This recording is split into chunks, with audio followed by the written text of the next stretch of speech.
जगण्याचे देवा लाभो ऐसे बळ दुर्गुणाचा बळ पहावे ना।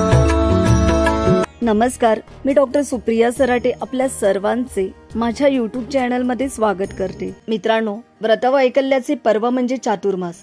आषाढी एकादशीला सुरू होणारा हा 4 महिन्यांचा सोहळा कार्तिक एकादशीला संपन्न होतो। मित्रांनो, या 4 महिन्यातील आहार विहारापासून ते सण उत्सवांपर्यंत एक वेगळाच रंग वातावरणावर चढलेला असतो। देवशयनी एकादशीला चातुर्मास सुरू होतो। एकादशीचा संबंध हा एकादशी या देवतेशी येतो। ही देवता ईश्वराच्या इंद्रियांपासून उत्पन्न झाली।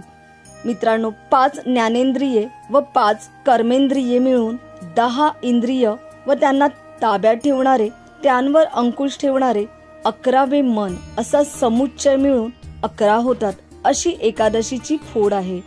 मित्रांनो, मनोबल व धारणा वाढवणारे संकल्प ठरून ते पूर्ण करण्याचा उत्तम कालावधी म्हणजे चातुर्मास।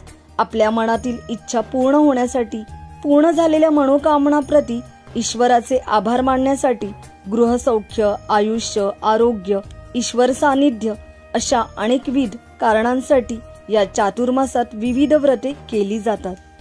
मित्रांनो, आपल्या देशात 2 उपासना पद्धतींचे प्राबल्य आहे। एक म्हणजे उत्तर भारतातील निर्गुण उपासना।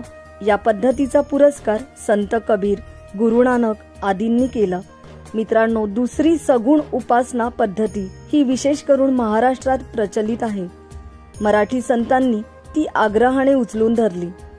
सगुण उपासनेत मूर्तीपूजा आवश्यक आहे। नामसाधना, कीर्तन, प्रवचनादी साधना, तीर्थयात्रा, देवता आराधना व तत्संगाने येणारे कर्मकांड, यातूनच पंढरपूर यात्रा आणि पालखी सोहळा निर्माण झाले। मित्रांनो, आता पाहूया चातुर्मास व्रताचे पुराण कालातील महत्व, अर्थात चातुर्मास याबद्दलचा इतिहास।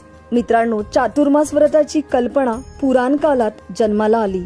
वेदकाळात चातुर्मास्य नावाचा यज्ञ केला जात असे किंवा या नावाचे काही विशिष्ट यज्ञ विविध ऋतूत करण्यात येत असत।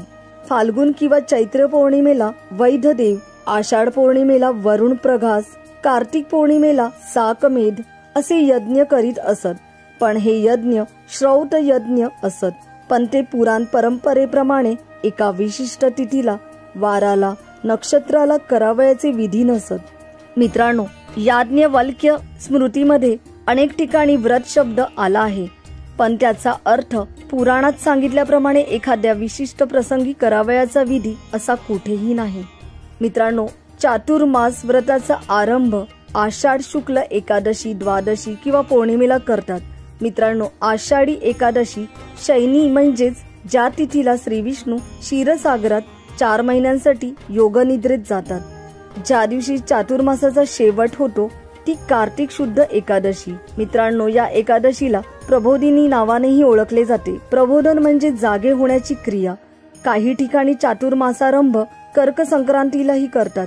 श्री क्षेत्र पंढरपुरात आषाढ पौर्णिमा, गोपाळपूर काला, प्रतिपदा, महाद्वार काला आणि नंतर चांगला दिवस पाहून प्रक्षाळ पूजा करून चातुर्मास सुरू करतात। या संबंधी कालविवेक ग्रंथात माहिती मिळते। मित्रांनो, चातुर्मासात व्रते नित्य आणि नैमित्तिक स्वरूपाची असतात।